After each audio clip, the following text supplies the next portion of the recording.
welcoming you for press statement. Okay. And maybe also just to thank you, baby, for coming to support me in this press statement. So I'll start by just reading, and then maybe if there'll be questions, then we'll be able to ask me. Now, declaration of intent to vie for presidency of the Republic of Kenya come 2027. Fellow Kenyans, friends and patriots, today I stand before you with humility, courage and great conviction to announce I, Honorable Peter Kalero Salasya, Member of Parliament for Mumias East Constituency, officially declare my intentions to vie for the presidency of the Republic of Kenya in the year 2027 general election. This moment is not about me, it's about you, the ordinary Kenyan, the civil servant whose payslip is shrinking under punitive taxes, the farmer struggling to afford fertilizer, the mother choosing between medicine and food, the young graduates sending CVs that never get answers, the Gen Z youth dreaming for a better, cleaner, fairer government.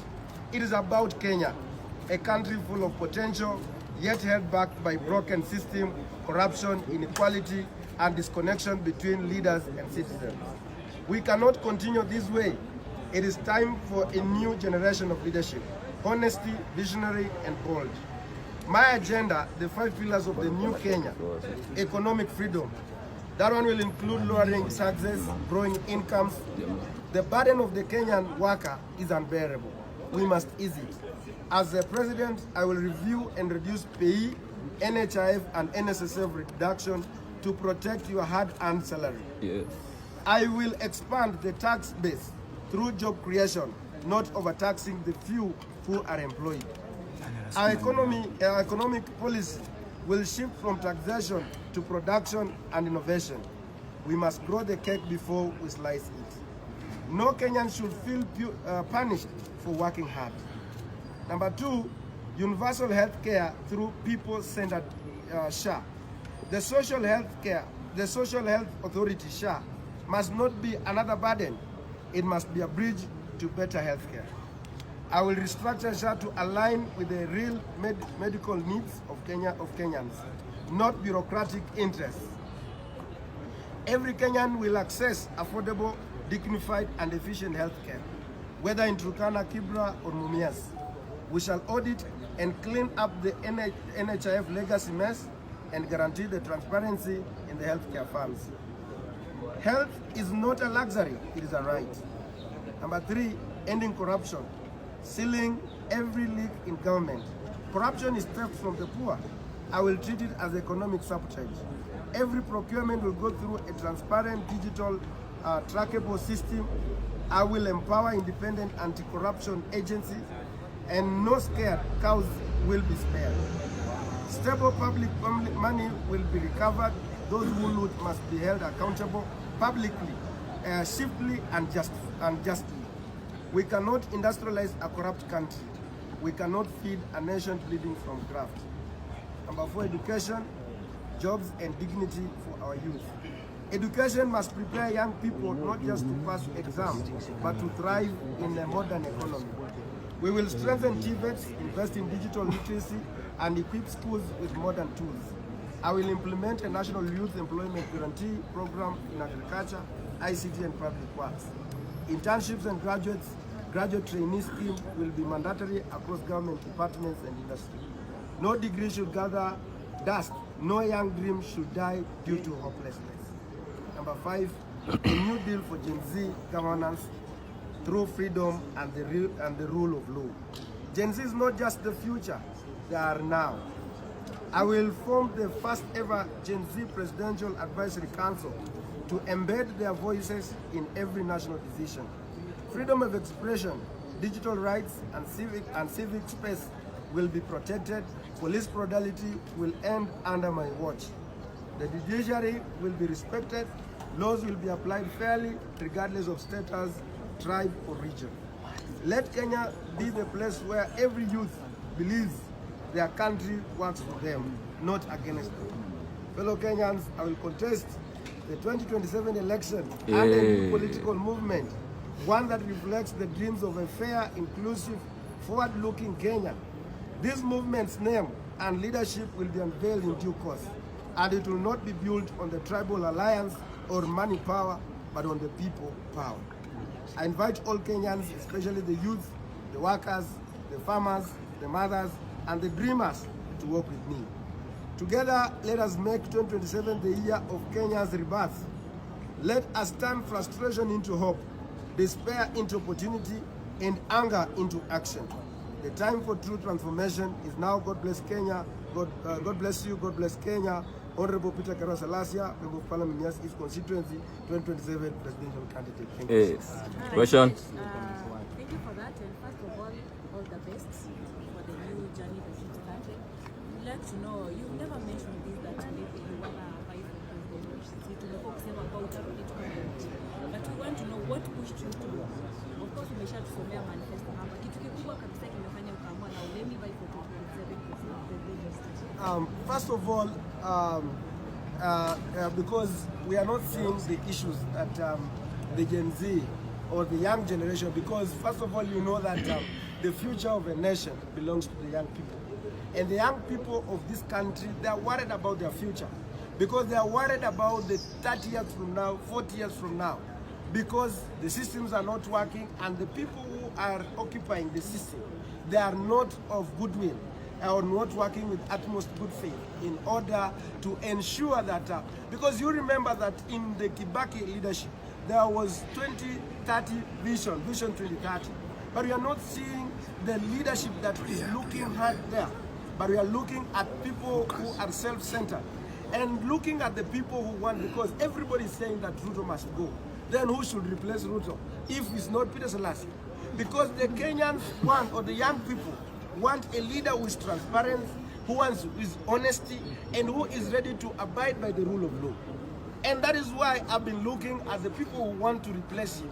And then I say that they are not working. Remember, Peter Salasya has been just like a week or 2 weeks ago, I've been able to traverse the entire Western Kenya.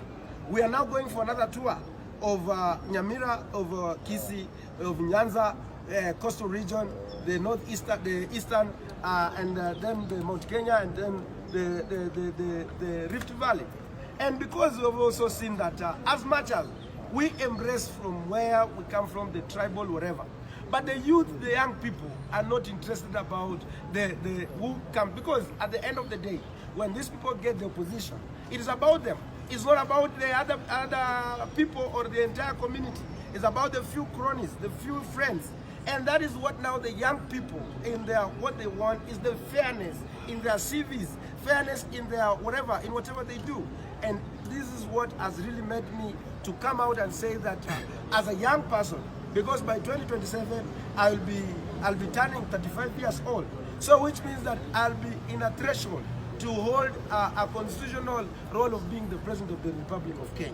Remember the countries like Burkina Faso, people like Kina Traore, they are young people, and you see that the darling of the Africans, yes, because they want their country to be self-sustainable. And that is why you see people like in Obama, people who took when at the, because when I take the president at this early age, I know I still have like about, maybe by God's grace, I want to get to around 90 or 100 years by God's grace. So which means that I have to live with these people, and I have to maintain the legacy that will enable me to live good in happiness with these people. But these people, the older generation, they don't care. They think about few years remaining by God's grace. Okay, we are not praying for anyone, whatever. And that is what has really prompted me. And I'm a leader who is who knows how to balance leadership. There is time for fun, there is time for leadership, there is time to provide way, and all those things, and all those qualities I do have. I'm a graduate from the Egerton University, and I did Bachelor of Commerce, Banking and Finance, and I also worked as a banker, and I worked as a teller. And even in my history, I never stole money from either. I used to get a salary of 50,000 shillings, and I used to handle every day 30 million. So which means that I'm a person who is self-driven, and who has the principle of accountability, principle of transparency in everything. And even for the last like 2 years in my leadership as a member of parliament of Mumias East, you can see when you walk in Mumias East constituency, it is a clear demonstration that despite of whatever we do on social media, because I like playing also, I like making jokes on social media, but I'm a very serious person when it comes to serious matters. And that is why I see I'm the only savior, God-driven, God-sent leader that who can unite this country and bring people. I know there were some anchors that we were passing around when we were saying this community is doing what, but we have healed. We are now ready to bring all the Gen Zs from Nyanza, from Kisiaya, from everywhere, so we can move together. Maybe Honorable Salasya, thank you so much for telling us the intentions. We have had two issues in this country: independence of institutions. I think Muravini institutions is compromised. You have been in Bunge. What can you say about that? Is it part of, or is it a priority? Yes, part of my key manifesto is to respect the independent body. And one of the key reasons why this country is suffering is because the independence of these agencies, government agencies, they have failed, and that's why they cannot do what they're supposed to be doing. And if I'm the President of the Republic of Kenya, I will allow the Parliament to do their work, and I will not allow the Parliament to come to the State House. I'll be like the king who will be just like, because I will not allow even the parliamentary grouping in the State House. It will be like a the father of everybody. Whether it's the opposition, whether it's the government, supporting the government, they will be all my children. I'm not just saying I'm not my children, but I'm just saying because of the virtue of being the president. Baba. And I will allow the judiciary to do their work, and it will make my work easy. If I allow judiciary to work, I allow the parliament to work, I allow the Senate to work, I allow the public prosecution to work, I allow all the DCI to do their work, I allow everything to do. I will be enjoying my leadership when I sleep, because I know every institution is doing what they're supposed to do. Finally, Yes. as it stands for about 11 trillion as a country, what is your focus? How are you going to focus on that? Precisely, maybe hii imekuwa a policy issue that people are supposed to sit down, discuss before they vote. But as it stands, it looks like it is dominated in the way that somebody can just wake up, take a loan, recommend a loan, take it. How are you going to handle that when you take power? As a president, like this problem that we are having today was done like in the last government, when they passed a legislation that a government can go ahead and borrow the money even without consulting the National Assembly, and up to a certain level. And this is what has made this country to overborrow. You remember when they came, when His Excellency, the President, came in, he said that he wants this country to be self-sustainable, whereby we are not going to borrow. We want this country to be like Mali, that it has been able to pay all its debts and has no any debt, because this is something, because you remember, during the Moise era, Moise never used to borrow the money from outside. And that's why you find like, despite the fact that the economy was not doing, reaching to everybody, but you find like the shilling was very strong, and then the manufacturing was everywhere in this country. So from where I sit in that point of the debts, I will also do the inquiry on the debts that were committed by the previous governments that has existed before. Because we want to know, like for example, the Eurobond, where did it go? And we have so many issues. Because you remember, like in the previous, when we were talking about last time, the people who involved in the, like for example, the Eurobond, there were people who were employed in the Treasury, advisory, and those are some of the things that shows that we are not serious about the people who committed the atrocity, and are the same people that we are also bringing back and messing up this country. So we will have to review the debts of this country and bring back the motion that Honorable Mtata had, so that we can also be able to scrutinize and get to know all the monies that came into this country. Did they do what they were intended to do as a president of the Republic of Kenya? Honorable Salasya, your party leader is aligned to certain coalition as we speak. So how are you going to vie with the same party in 2027? First of all, this movement is not about any other person. It's about the Kenyans. It's about the Kenyans. So if they will say that they will give me that political party to vie on it, I will not accept. I will not refuse. But if they don't, we are going to launch a political party, a political movement. And this one is going to be rolled out. So it's about them to decide whether they want me to be there. Because now the party leader, if he's not showing the interest to vie as a president, then he should give me that political party to vie on it. If he doesn't, then I will come up with a new political movement that now will shape the politics of this country. And have you spoken with your party leader? Sorry? Is your party leader aware that you are going to vie in 2027? No, I don't know, because you see now that is my personal decision. It is my personal decision because I have the heaviness of this country. And that's why we are taking the risk of, even like, for example, most of the members will say, why can't we not say this?